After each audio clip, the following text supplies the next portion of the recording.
नमस्ते बच्चों, कैसे हैं आप सब। आज हम अनिवार्य हिंदी कक्षा 11 की पाठ्य पुस्तक आरोह से सुमित्रा नंदन पंत कवि का अध्ययन करेंगे।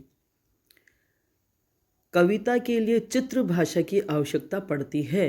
उसके शब्द सहस्वर होने चाहिए, जो बोलते हों सेब की तरह, जिनके रस की मधुर लालिमा भीतर न समा सकने के कारण बाहर झलक पड़े। ये पल्लव की भूमिका में खुद पंत जी के उद्गार हैं लिखे हुए कि कविता के लिए कौन सी भाषा की आवश्यकता होती है, चित्रात्मक भाषा की। उसके शब्द ऐसे होने चाहिए, उसकी भाषा ऐसी होनी चाहिए कि जो बोलती हो, जैसे सेब का या किसी भी फल का रस उसमें न समा सके और बाहर छलक पड़े। कविता का रस भी ऐसे ही छलकना चाहिए। और ये कैसे हो सकता है? उसकी भाषा शैली की वजह से। ठीक है, मैं कवि परिचय पढ़ देती हूँ। सुमित्रा नंदन पंत, उनका मूल नाम था गोसाई दत्त। पंत जी का जन्म सन 1900 में कौसानी, जिला अल्मोड़ा, उत्तरांचल में हुआ था।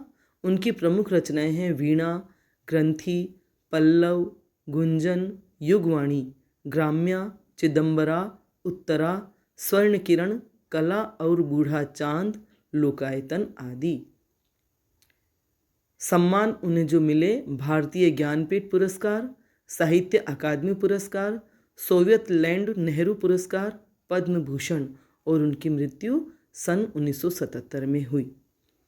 छायावाद के महत्वपूर्ण स्तंभ सुमित्रा नंदन पंत प्रकृति के चितेरे कवि हैं।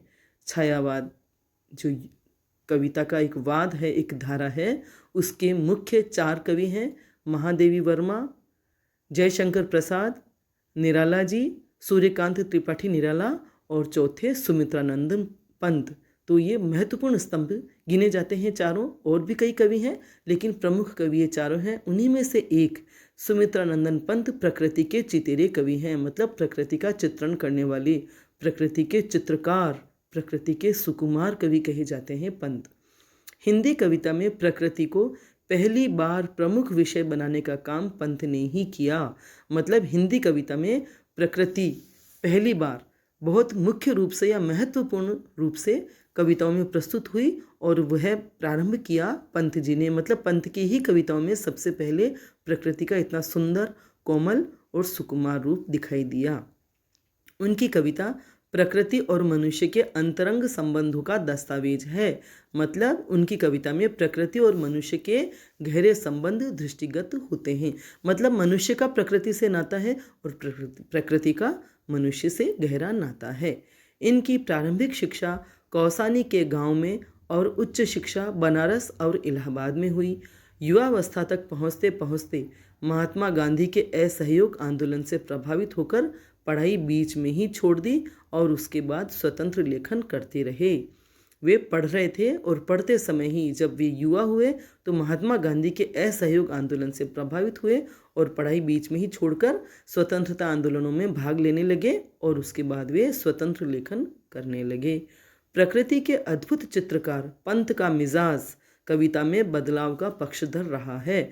मिजाज माने स्वभाव या सोच कि कविता में बदलाव होते रहना चाहिए। जैसे समय बदलता है, समय के साथ साथ हमारे कविता की विषय वस्तु और कविता की शैली भी बदलनी चाहिए। शुरुआती दौर में छायावादी कविताएं लिखी उन्होंने। पल पल परिवर्तित प्रकृति वेश इन्हें जादू की तरह आकृष्ट कर रहा था।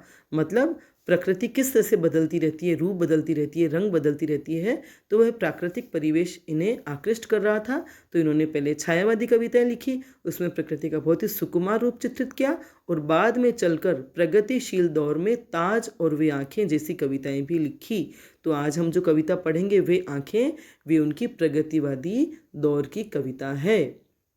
इसके साथ ही अरविंद के मानववाद से प्रभावित होकर मानव तुम सबसे सुंदरतम जैसी पंक्तियां भी लिखते रहे।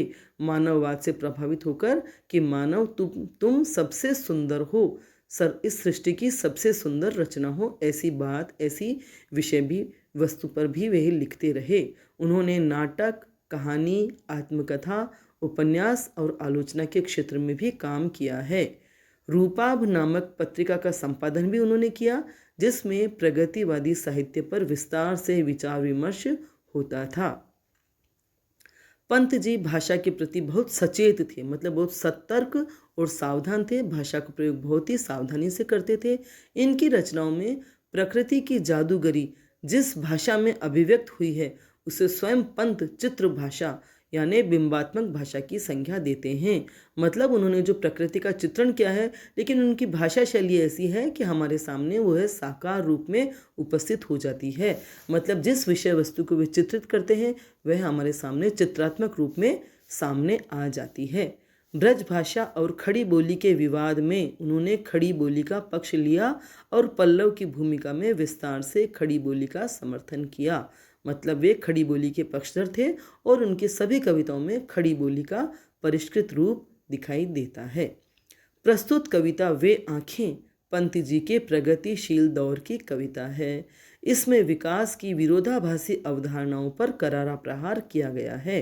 माने विकास तो हुआ है, भौतिक विकास भी हुआ है देश का, लेकिन किसान इससे अलग ही रहे। किसानों का जीवन विकास की उस धारा में नहीं आ पाया, इसलिए विकास की विरोधाभासी अवधारणा यहाँ कहा जाएगा और उस पर उन्होंने करारा प्रहार किया है। इस कविता में उन्हें आपको यह रूप देखने को मिलेगा। युग युग से शोषण के शिकार किसान का जीवन कवि को आहत करता है। मतलब कवि का दिल दुखाता है कि युग युग से शोषण का शिकार हो रहा है किसान और उसका जीवन कभी बदल ही नहीं पाया। दुखद बात यह है कि स्वाधीन भारत में भी किसानों को केंद्र में रखकर व्यवस्था ने निर्णायक हस्तक्षेप नहीं किया। मतलब स्वाधीन भारत में हर क्षेत्र की तरफ ध्यान दिया गया, हर क्षेत्र के विकास की तरफ ध्यान दिया गया, लेकिन किसानों को कभी भी केंद्र में नहीं रखा गया या किसानों को देखकर किसानों के बारे में सोच करके कभी भी निर्णायक फैसले नहीं लिए गए। कविता ऐसे ही दुष्चक्र में फंसे किसानों के व्यक्तिगत एवं पारिवारिक दुखों की परतों को खोलती है। तो ये जो कविता हम पढ़ेंगे उसमें किसान के व्यक्तिगत और पारिवारिक जीवन कितना दुखदायी, कितना दुख से पूर्ण, निराशा, करुणा और दीनता से परिपूर्ण है वह हमें दिखाई देगा और स्पष्ट रूप से विभाजित समाज की वर्गीय चेतना का खाका प्रस्तुत करती है। मतलब समाज भी कैसा अमीर, गरीब, साहूकार, जमींदार और किसान में बंटा हुआ है उसका भी खाका इसमें प्रस्तुत किया गया है जो हम देखेंगे। ठीक है, अब हम पढ़ते हैं वे आँखें कविता का मैं वाचन करती हूँ पहले। अंधकार की गुहा सरीखी उन आँखों से डरता है मन, भरा दूर तक उनमें दारुण दैन्य दुख का नीरव रोदन। शब्दार्थ देख लेते हैं। अंधकार की गुहा सरीखी मतलब अंधकार की गुफा, सरीखी मने उसके जैसी या समान, उन आँखों से डरता है मन, भरा दूर तक उनमें दारुण, दारुण मने बहुत ही भयंकर, दैन्य मने दीनता, दुख का नीरव रोदन, नीरव मने चुपचाप, मौन, मूक, रोदन मने रोना। तो कवि महोदय यहाँ किसान की दयनीय दशा का चित्रण करते हुए कह रहे हैं पंत जी कि अंधकार की गुहा सरीखी उन आँखों से डरता है मन। किसकी आँखें हैं अंधकार की गुफा सरीखी? किसान की। एक किसान के जीवन का चित्रण क्या है? कविता, पूरी कविता करुण रस से युक्त है। करुण रस टपक रहा है इस कविता से कि उस किसान की आँखों को देखते हैं तो उसकी आँखें कैसी लगती है? अंधकार की गुफा सरीखी। यहाँ उपमा दी गई है उसकी आँखों को अंधकार की गुफा सरीखी, अंधकार की गुफा के समान। जैसे गुफा होती है जो अंधेरे से भरी हुई होती है, जिसमें अंधकार ही अंधकार होता है और उस गुफा को देखकर हम डरते हैं, वैसे ही उस किसान की आँखें अंधकार से भरी हुई है, अंधकार की गुफा जैसी है। उन आँखों से डर लगता है। क्यों डर लगता है वो कवि ने नीचे चित्रित किया है। भरा दूर तक उनमें दारुण दैन्य दुख का नीरव रोदन, कि उन आँखों में भयंकर दीनता भरी हुई है, दुख भरा हुआ है, पीड़ा भरी हुई है, निराशा है और इस वजह से जैसे वे आंखें चुपचाप रोती है। आंखों से आंसू तो नहीं छलकते, किसान प्रत्यक्षतः तो नहीं रोता है, लेकिन इन भावनाओं से, इन दुखों से, निराशा से, शोषण का जो शिकार है वो, ये दुख उसके आंखों में इतना भरा हुआ है, ये पीड़ा उसके आंखों में इतनी भरी हुई है कि ऐसे लगता है जैसे वे चुपचाप रोती रहती है। और ऐसी आंखों से कवि का हृदय डरता है। ऐसी आंखों को देखने से, ऐसी आंखों में झांकने से कवि को बहुत ही डर लगता है। तो यहाँ अंधकार की गुहा सरीखी में उपमा अलंकार है। दैन्य दुख का, दारुण दैन्य दुख का नीरव रोदन, यहाँ अनुप्रास अलंकार भी है। अनुप्रास अलंकार कहाँ होता है? जहाँ किसी एक ही वर्ण की आवृत्ति बार बार होती है, वहाँ अनुप्रास अलंकार होता है। आगे चलें। वह स्वाधीन किसान रहा, अभिमान भरा आंखों में इसका, छोड़ उसे मझधार आज, संसार कगार सैदृश वह खिसका। स्वाधीन माने स्वतंत्र रहा वह किसान, अभिमान भरा आंखों में इसका, छोड़ उसे मझधार, मझधार माने धारा के बीच में, किसी बहती हुई धारा के बीच में बहता हुआ कोई चला जाए तो वह उसे कहते हैं मझधार। कष्ट में संसार कगार, कगार माने किनारे के सदृश समान, वह खिसका। तो कवि कह रहे हैं वह स्वाधीन किसान रहा। एक समय था जब वह किसान स्वाधीन था, स्वतंत्र था, मतलब खेत उसके स्वयं के थे इसलिए वह स्वाधीन था। अभिमान भरा आंखों में इसका, और उसके आंखों में अभिमान भरा रहता था, मतलब उसकी आंखें गर्व से चमकती थी, उसके आंखों में गौरव था क्योंकि वह अपने खेतों का मालिक था और स्वतंत्र किसान था। लेकिन छोड़ उसे मझधार आज, संसार कगार सैदृश वह खिसका। लेकिन आज उसकी क्या दशा हो गई है? मझधार में बहती हुई उसके जीवन की दशा है। जैसे मझधार में नदी की धारा के बीच में कुछ बह रहा होता है तो नदी के किनारे उसका कोई सहयोग नहीं कर पाते, किनारे सिर्फ देखते रहते हैं और मझधार में जाकर वह उसकी रक्षा नहीं कर सकता। वैसे ही किसान आज मझधार में पड़ा है, जीवन के मझधार में पड़ा है, लेकिन यह संसार किनारों के समान उसका तमाशा देख रहा है। वह एक तरफ हो गया है, वह खिसक गया है, लेकिन उसके दुखों को दूर नहीं करता। तो यहाँ किसान की दयनीय दशा का चित्रण है और संसार की स्वार्थी दशा का भी चित्रण है कि संसार उसका तमाशा देखता है उसके जीवन का, लेकिन उसकी कोई मदद नहीं करता। जो किसान स्वतंत्र था, अपनी धरती का मालिक था, अपनी ज़मीन का मालिक था, आज ज़मीन उसकी छिन गई है, इसलिए वह मझधार में पड़ा है। तो यहाँ कवि की भाषा तत्सम प्रधान है, खड़ी बोली है और खड़ी बोली का परिष्कृत रूप है और प्रभावपूर्ण भाषा है और चित्रात्मक भाषा है। मतलब इसको पढ़ कर के हमारे सामने एक किसान की दशा साकार हो रही है। प्रसाद गुण से युक्त है ये रचना, एकदम सहजता से हमें ये कविता समझ में आ रही है और करुण रस तो टपक ही रहा है। समझ में आ रही है आपको कविता? तो किसान की दयनीय दशा का बहुत ही भावपूर्ण और मार्मिक हृदय स्पर्शी चित्रण इन पंक्तियों में हुआ है। आगे चलते हैं हम। लहराते वे खेत दृगों में, हुआ बेदखल वह अब जिनसे, हंसती थी उसके जीवन की हरियाली जिनके तृण तृण से। लहराते हुए खेत दृगों में, दृगों में मने आँखों में, हुआ बेदखल, बेदखल मने बेदखल, उसका जो अधिकार था उससे हटा दिया गया, उसे बे कर दिया गया, मतलब रहित कर दिया गया, दखल से रहित। उसका जो अधिकार था अपने खेतों पे, उन अधिकारों से उसे वंचित कर दिया गया। हंसती थी उसके जीवन की हरियाली जिनके तृण तृण से, तिनके तिनके से, तृण तृण मने तिनका तिनका, और यहाँ तृण तृण शब्द की पुनरावृत्ति होने से पुनरुक्ति प्रकाश अलंकार है। तो लहराते हुए खेत दृगों में कवि कह रहा है कि लहराते हुए खेत दृगों में, किसान की आंखों के सामने वे खेत लहरा रहे हैं, जो खेत पहले हरे भरे थे, फसलों से भरपूर थे, और जिन खेतों का वह मालिक था उन खेतों की सुंदर दशा उसकी आंखों के सामने लहरा रही है। वो तो चित्र हमारे सामने साकार हो रहा है लहराते हुए खेतों का, खेतों की हरियाली हमारे सामने दिखाई दे रही है। हुआ बेदखल वह, लेकिन उन खेतों से वह अब बेदखल कर दिया गया है, क्योंकि किसान अपने खेतों से लगान नहीं चुका पाया होगा, इसलिए जो उसका जमींदार था, जो मालिक था खेतों का, उसने उसे बेदखल कर दिया, मतलब खेतों को वापस छीन लिया। यह उस समय की कविता है, स्वतंत्रता से पूर्व, जब हमारे देश में हर गांव-गांव में जमींदारी प्रथा थी और जमींदार खेतों के मालिक होते थे और खेतों को किसान जोते थे और वे लगान चुकाते थे, लेकिन लगान नहीं चुका पाते थे तो उनसे वो खेत छीन लिए जाते थे और खेतों से उनको बेदखल कर दिया जाता था। उसी का ये चित्रण हो रहा है इस कविता में।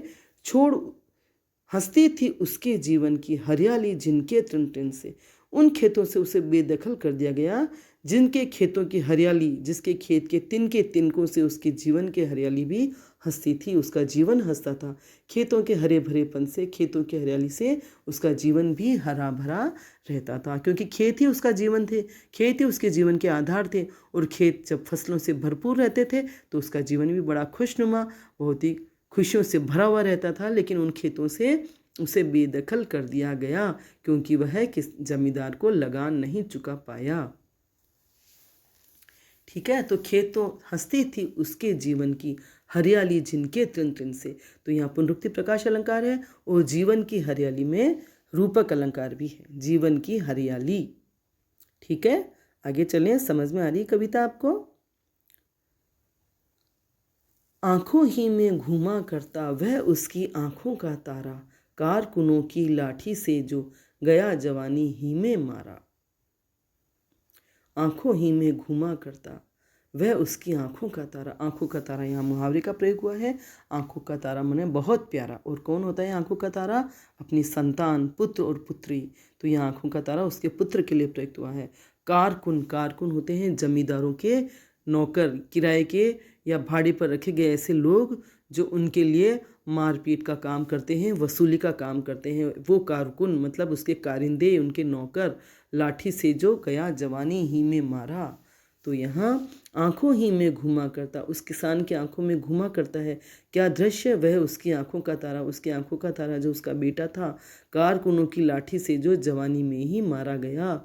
जब उसे बेदखल किया गया होगा किसान को, तब बेटे ने विरोध किया होगा और तब जमींदार के कारकुनों ने, जमींदार के कारिंदों ने उसे लाठी से मार डाला, लाठी से पीट पीट कर मार डाला। और वह दृश्य उसकी आंखों के सामने घूम रहा है। दुखी है किसान, उसके आंखों में दुख ही दुख झलक रहा है। और उसी में एक दुख है कि उसके जवान बेटे को जमींदार के कारकुनों ने लाठी से पीट पीट कर मार डाला। तो यहाँ आंखों ही में घूमा करता उसकी आंखों का तारा और जवानी ही में मारा, यहाँ मुहावरेदार भाषा में प्रयुक्त हुई है। कवि की भाषा कितनी सरल है, कितनी सुंदर है, कितनी मर्मस्पर्शी है, लेकिन अलंकार और मुहावरों का प्रयोग भी कितनी सहजता से हुआ है कि हमें बिल्कुल कठिनाई नहीं हो रही इस कविता को समझने में। अलंकार है, पुनरुक्ति प्रकाश अलंकार है, रूपक अलंकार है, उपमा अलंकार है और मुहावरों का भी प्रयोग हुआ है, तत्सम शब्दों का भी प्रयोग है और तद्भव शब्दों का भी प्रयोग है। कविता आपको समझ में आ रही है? बिल्कुल निश्चित रूप से समझ में आ रही होगी आपको। आगे बढ़ें। बिका दिया घर द्वार महाजन ने न ब्याज की कौड़ी छोड़ी, रह रहे आंखों में चुभती वह कुर्क हुई बर्धों की जोड़ी। बिका दिया घर द्वार, घर द्वार बिका दिया, बिकवा दिया। महाजन ने न ब्याज की कौड़ी छोड़ी, कौड़ी मने एक पैसा भी नहीं छोड़ा। रह रहे आंखों में चुभती वह कुर्क हुई बर्धों की जोड़ी। कुर्क होना मने नीलाम करना, बर्धों मने बैलों की जोड़ी। कितनी देहात की भाषा, जो देहात में बोलचाल की भाषा है वो भी यहाँ प्रयुक्त हुई है, बर्धों की जोड़ी। तो बिका दिया घर द्वार, पहले तो जमींदार ने उसे बेदखल कर दिया और बाद में महाजन का भी वह पैसा नहीं चुका पाया। महाजनों से भी वो ऋण लेते हैं खेतों के लिए, बीजों के लिए, फसलों के लिए। तो बिका दिया, तो उस महाजन ने भी उसका घर द्वार बिकवा दिया अपने ऋण की वसूली के लिए और ब्याज का एक पैसा भी नहीं छोड़ा। कि थोड़ी भी दया नहीं करते साहूकार, महाजन या जमींदार कि जब उन्हें इतना नुकसान हो रहा है, फसल नहीं हो रही, तो थोड़ी सी तो उन पर दया कर दे कि उनका ऋण या उनका ब्याज ही थोड़ा बहुत माफ़ कर दे। लेकिन नहीं, घर द्वार बिकवा देते हैं लेकिन अपना ब्याज बिल्कुल नहीं छोड़ते। रह रहे आंखों में चुभती वह कुर्क हुई बर्तों की जोड़ी। और जिन बैलों की जोड़ी को कुर्क किया या नीलाम करा करके अपनी ऋण की वसूली की, वह उसकी आंखों में बार बार चुभती है। वह बैलों की जोड़ी उसे याद आती है और उसकी आंखों में एक चुभन, एक दर्द पैदा होता है। तो यहाँ बिका दिया घर द्वार महाजन ने न ब्याज की कौड़ी छोड़ी, अनुप्रास अलंकार है। रह रह में पुनरुक्ति प्रकाश अलंकार है और तद्भव शब्दों का भी प्रयोग है। कुर्क हुई बर्दों की जोड़ी बोलचाल के शब्द हैं। ठीक है, बिंब योजना बिल्कुल हमारे सामने साकार हो रही है चित्रात्मक भाषा की वजह से, और अलंकार कितनी सहजता से प्रयुक्त हुए हैं, ये बहुत ही देखने लायक बात है। आगे ये पंक्ति समझ में। उजरी उसके सिवा किसे कब पास दुहाने आने देती, आंखों में नाचा करती, उजड़ गई जो सुख की खेती। उजरी उसके सिवा किसी के पास दुहाने आने देती। दुहाने मैंने दूध दुहने के लिए आंखों में नाचा करती, आंखों के सामने घूमती नाचती। उजड़ गई जो सुख की खेती, जो सुख की खेती थी कवि की क्या, वो किसान की, वह उजड़ गई। यहाँ सुख की खेती में भी रूपक अलंकार है। उजरी उसके सिवा, उजरी उसकी जो गाय थी, उजरी मैंने उजला रंग, सफ़ेद रंग, तो उस गाय का नाम भी उजली रख दिया होगा, उजला रंग होने की वजह से। तो कवि महोदय कह रहे हैं कि उजली उसके सिवा किसी भी दुहाने नहीं देती थी। जब गाय को दुहने का वक्त आता था तो वह किसान के अलावा किसी को भी अपने पास फटकने नहीं देती थी। पशु किसान से, अपने मालिक से इतना प्यार करते हैं कि वो जो उनकी इच्छा होती है उसी के अनुसार अपने मालिक को भी चलाते हैं। वे नहीं चाहते तो हरगिज़ किसान के सिवा कोई उनका दूध नहीं दूह सकता। तो किसान को ये बात याद आ रही है कि उसकी बैलों की जोड़ी भी बिक गई, गाय भी बिक गए, घर द्वार भी बिक गए। तो वह जो उजली उसके अलावा किसी को भी उसके पास नहीं आने देती थी, अब वह किससे दूध दुहा रही होगी या कौन उसका दूध दुह रहा होगा। गाय को भी उसकी याद आ रही होगी और किसान को भी उसकी याद आ रही है। आंखों में नाचा करती, उजड़ गई जो सुख की खेती। तो वो बैलों की जोड़ी, वह उजली गाय, ये सब तो उसे याद आ रहे हैं, लेकिन और सुख की जो खेती उजड़ गई वह भी उनकी आंखों के सामने नाच रही है। किसान को रह रहकर अपनी खेती और ये सब याद आ रहा है। तो यहाँ आंखों में नाचा करती और उजड़ जाना, सुख की खेती का उजड़ जाना, ये मुहावरेदार भाषा का बहुत ही सुंदर प्रयोग हुआ है। मुहावरेदार भाषा का प्रयोग होने से भाव बहुत ही प्रखरता से अभिव्यक्त हो रहे हैं। ठीक है ना, समझ में आ रहा है। आगे चलें तो यहाँ तत्सम और तद्भव शब्दों का प्रयोग है। आंखों में चुभना, आंखों में नाचना, ये मुहावरों के प्रयोग से भाषा और भी सशक्त हो गई है। बिना दवा दर्पण के घरनी, स्वर्ग चली आंखें आती भर। देख रेख के बिना दूध मुही, बिटिया 2 दिन बाद गई मर। करुण रस से परिपूर्ण है यह कविता। बिना दवा दर्पण, घरनी मने उसकी घर वाली, बिना दवा दर्पण मतलब दवा दारू के, स्वर्ग चली मने मृत्यु हो गई, आंखें आती भर, उसकी आंखें भर आती है, रोना आता है, किसान रोने लगता है। देख रेख के बिना दूध मुही, दूध पीने वाली बहुत नवजात बच्ची या छोटी बच्ची, बिटिया 2 दिन बाद गई मर। तो यहाँ किसान की दयनीय दशा का बहुत ही मर्मस्पर्शी चित्रण है। किसानों की क्या दशा है वह हम देख रहे हैं। किसानों के जीवन का साकार रूप अगर आपको देखना है तो आप प्रेमचंद के उपन्यास गोदान को अवश्य पढ़िए। और एक फिल्म मुझे याद आ रही है ये कविता पढ़ते हुए, मदर इंडिया। वह फिल्म बहुत पुरानी है, आपको अच्छी लगे न लगे, लेकिन आप इसे अवश्य देखिए। किसानों का जीवन कितना दुख में होता है, कितना संघर्षशील होता है, कैसे साहूकार और जमींदार उन पर अत्याचार करते हैं, ये आप साकार उसमें देख पाएंगे। ये कविता हम पढ़ रहे हैं और वह फिल्म जो देखेंगे आप, दृश्य माध्यम एक तरह से आप साकार रूप में देखेंगे, तब आपको किसानों की स्थिति का आभास होगा कि किसानों का जीवन कितना दुखमय होता है और कितना संघर्षमय होता है। तो बिना दवा दारू के उसकी घरनी मतलब उसकी घरवाली, उसकी पत्नी कभी बीमार पड़ी होगी, तो बिना दवा दारू के वह स्वर्ग चली मने उसकी मृत्यु हो गई, वह मर गई। और इस बात को याद करके किसान की आंखें भर आती है, किसान रोने लगता है कि वह इतना अभावग्रस्त था कि अपनी पत्नी का बीमारी में इलाज नहीं करा पाया, न उसके लिए दवाएं ला पाया। और देख रेख के बिना दूध मुही, और उसकी पत्नी की मृत्यु के बाद जब उसकी देखभाल करने वाला कोई नहीं था तो उसकी दूध मुही बच्ची भी 2 दिन बाद ही मर गई। मतलब उसकी पत्नी और बेटी दोनों ही मर गए। और ये बातें याद कर करके किसान की आंखें भर रही है, किसान की आंखें रो रही है, आंखें आती भर। यहाँ भी मुहावरा है। घर में विधवा रही पतोहू, लक्ष्मी थी यद्यपि पति घातिन। पकड़ मंगाया कोतवाल ने, डूब कुएं में मरी एक दिन। अब उसकी पत्नी भी मर गई, उसकी बेटी भी मर गई, अब कौन बचा घर में? और उसका जवान बेटा भी मारा गया था कारकुनों के हाथों।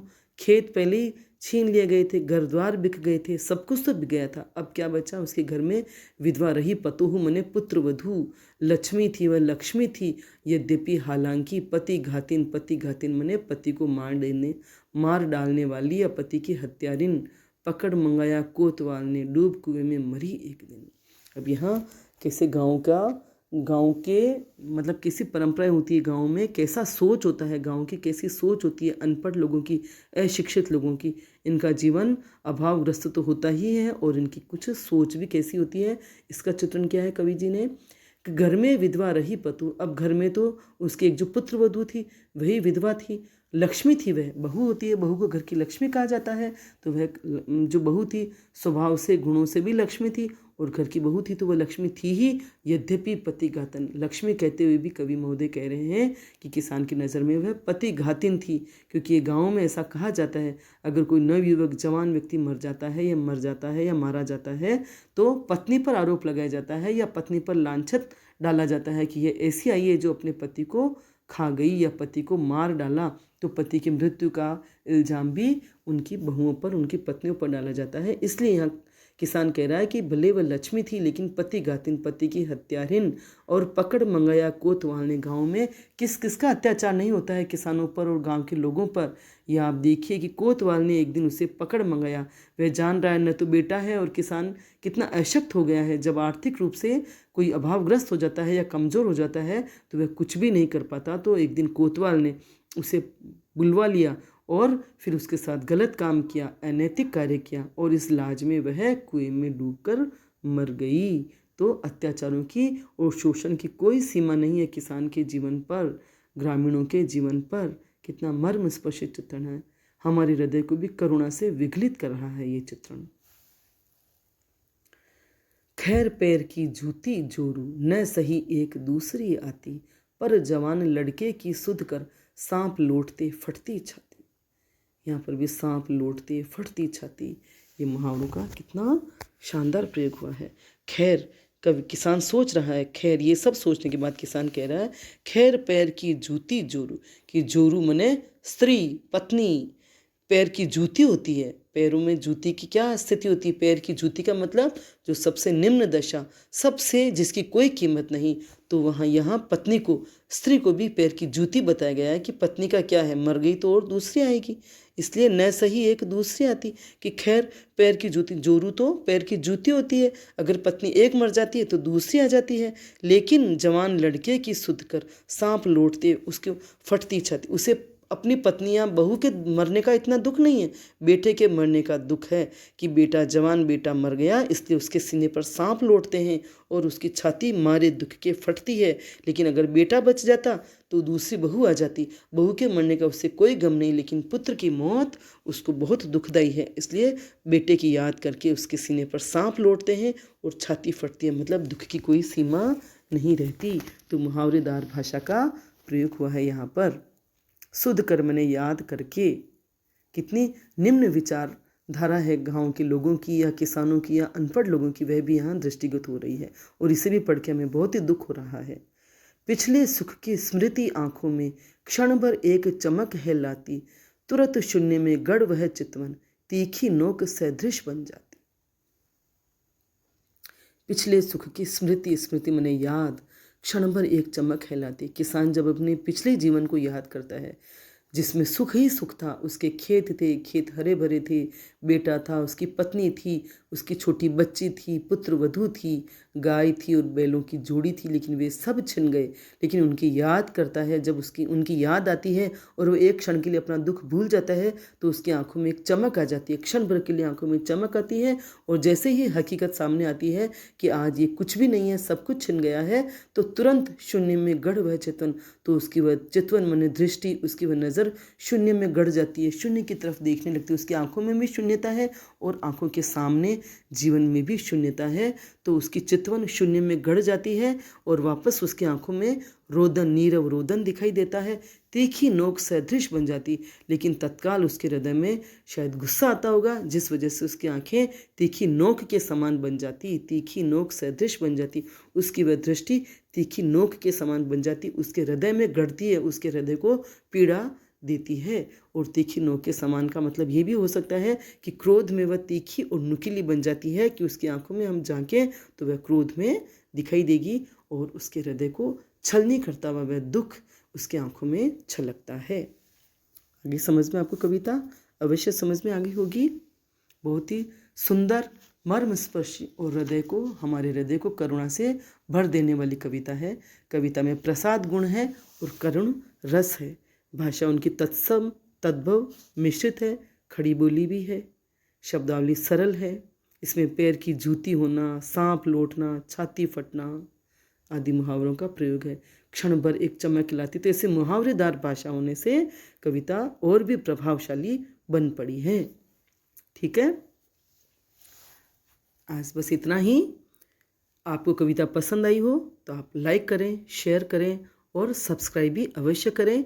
फिर बेल आइकन को भी टच करें ताकि मैं जब भी कोई वीडियो बनाऊंगी, कोई नया पाठ पढ़ाऊंगी तो उसकी सूचना आपको अवश्य मिल जाएगी।